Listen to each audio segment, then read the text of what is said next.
So, guys, before we continue with our story, I'd like to share something with you guys, and because I'm gonna be so transparent. I know people know me; they don't even know me what I went through.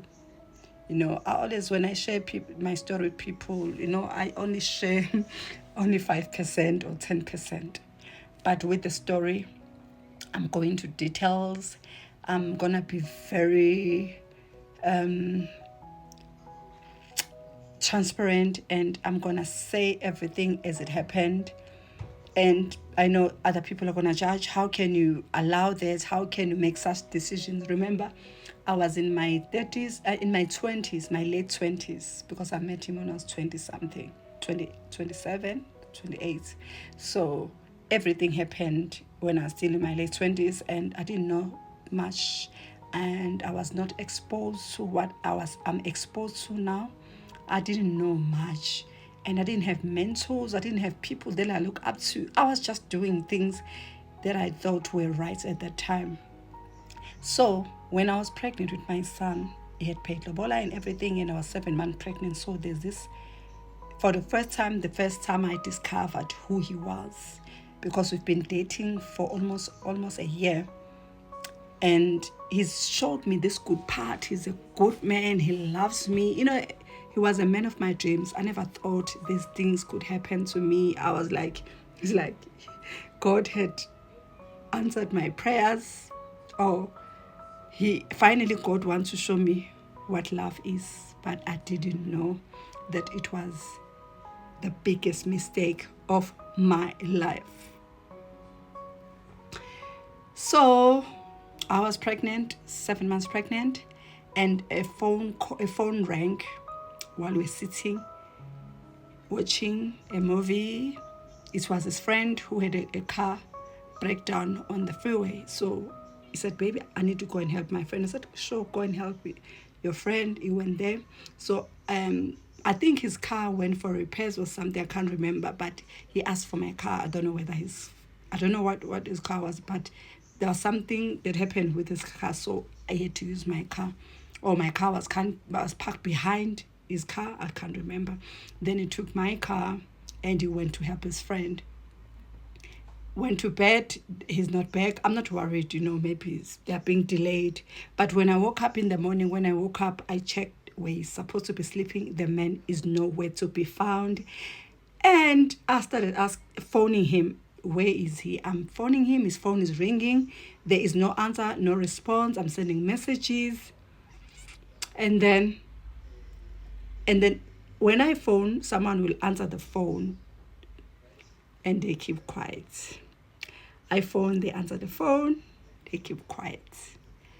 Like, "Babe, where are you?" They will keep quiet, no response. And then I decided to, because I had an event, it was on a Saturday, and my daughter had an event at school, those Saturday functions. So I had to take my daughter quickly to school.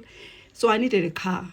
I called a immediate taxi. I don't know how I did what I did, but now I believe it was the leading of the Holy Spirit. Now that I know, I've jumped inside the meter takes, and I started directing the driver where he must go. I told him to go straight, turn left, turn right, go straight, leave this road, the left one, turn on the second one, until I got to where my car was.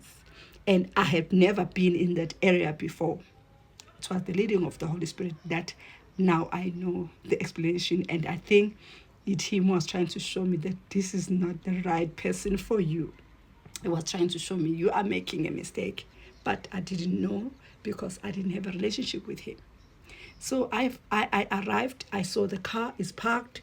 I asked one of the guys, "Where is the driver of the car?" They showed me the room where he was sleeping.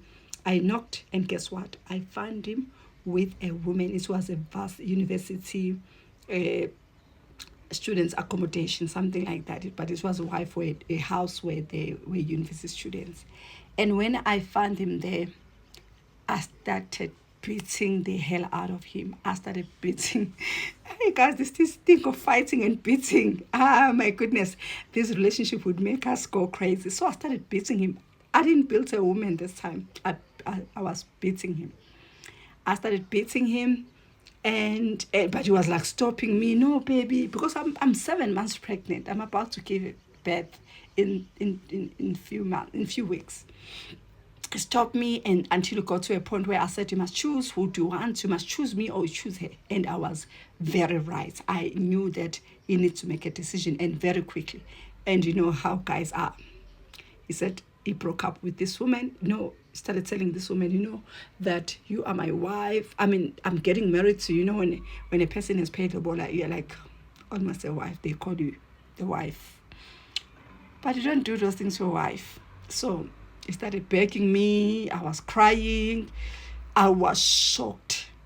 Guys, finding your man with a woman in bed, naked, and you are pregnant, and you've never seen this person cheating on you. That was my reaction. I was in shock. I was disappointed. I was in pain. I was hurt. Yeah, I had all these mixed emotions. And yeah, so they broke up with the girl until he decided that, no, I'm choosing you and I want to be with you. And then, yeah, they broke up and they went home together. Little did I know that it didn't end there. Later, I discovered that the relationship continued, and it ended what? They ended up with 2 beautiful babies, and I was a wife at that time. So let's go back to the story of my friend. But I just want to show you that we ignore red flags and we choose to ignore them. They are always there, but we choose to ignore them. I chose to ignore them. I don't have anyone to blame.